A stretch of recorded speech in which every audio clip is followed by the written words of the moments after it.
chest. The chest. These are the 4 secrets I learned on how I built my chest overnight, from having a little boy chest to having a square, like an actual square, start filling out and having the shelf. And I've seen so many videos of this on YouTube of like the Trend Twins or whoever the shit, and they're like, how to build a superhero chest, and they all look dope, and all they do is flat bench. They just do like 7 sets of flat bench, and I'm like, that dude, you're on steroids. That doesn't help. Their videos can be fun, but it's not helpful. The 4 secrets. The first one, incline and decline, but incline. Incline. If you don't know this, this is kind of like a no-brainer, but incline trains aesthetics. It trains your upper chest, which is the aesthetic part of your chest, which is the hardest part of the chest to train. For years, I was doing flat bench. I was doing like random shit on it, like 100 reps. Like, oh, that was easy. When I needed to be training incline, and I needed to be training weight that intimidates me. So incline, like what even is flat bench? What even is flat bench? Flat bench doesn't train aesthetics.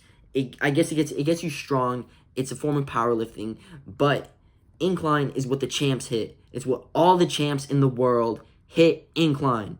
Now, after you've gone through a period of your life when you've been solely training incline and you want to start putting in a little bit of flat bench, and that's fine. But if you were training a flat bench thinking that it's going to get you like a superhero chest, you're wrong. It's not going to get you superhero chest. It's going to get you a nice little middle chest that kind of droops, and you're going to look like you can just tell when someone trains incline. I've always admired a really developed upper chest because you can just tell. It's a full square. When someone just trains flat bench and they're working on getting their like weight up, doing like 3 plates or whatever, they're power lifters.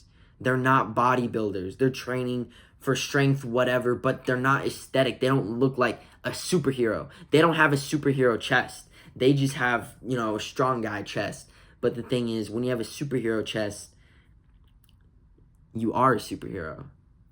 And you also got to train decline. Now, a lot of people don't have the train decline, and it looks kind of retarded, and people make fun of the decline. But if you implement it every now and then, at least once a week, just for the stretch in reps, that will build the droop. That'll build the separation to where it'll hang over your abs and the rest of your body. Dips can do the same thing, but if you trust in decline, it'll just help you get there quicker. So incline bench, incline dumbbells, and incline Smith machine. Incline is the path of the hero. The second secret are negatives. What are negatives? You can only do this with a spotter, and it is when you're going for your last sets. You're going for as many reps as possible. You want to go till failure.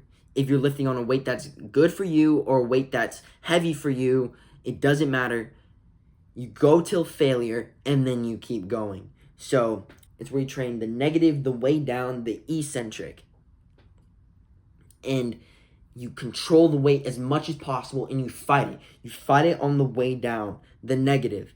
And then you have your spotter slowly rep it up for you. And then he lets go, and you're just controlling the weight, and you're fighting the negative until your bones are shaking. And then you do it again until you literally can't. But you can only do this with a spotter, and then you rack the weight. That's how you train negatives. That's where you go beyond your breaking point.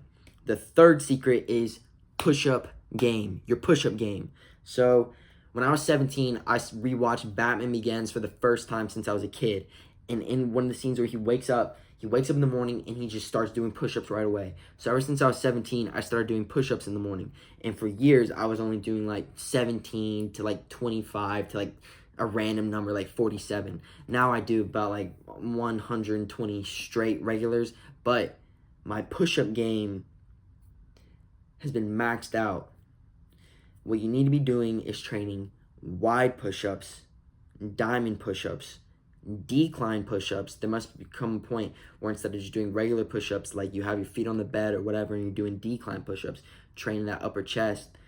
And like spider push-ups, or I like to call it the iron spider push-up, which is where you do a diamond push-up and a Spider-Man push-up. You need to train wide and diamond.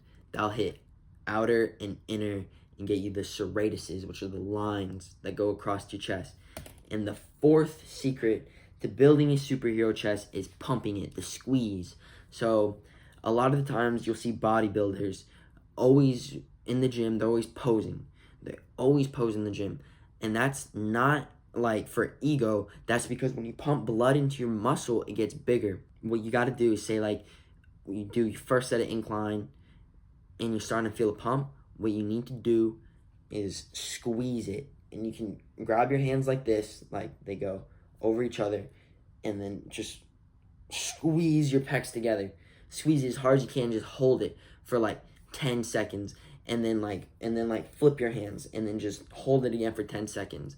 And then another one you can do is where you grab the seat that's underneath you, and you just pull up, and you just squeeze your pecs together.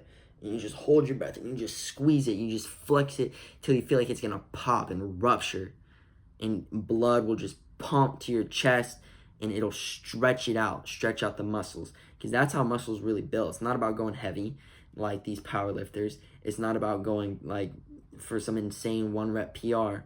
It's about pumping it with blood. It's about tearing it open and then filling it with blood, and the muscle will stretch. That's why I hear a lot of bodybuilders say, like, if you want to be a bodybuilder, you don't want to worry about being strong. It's because you train for aesthetics. You train for that mental fatigue. You train till failure. Remember, it's not about the muscle you build. It's about the man you become in order to build that muscle.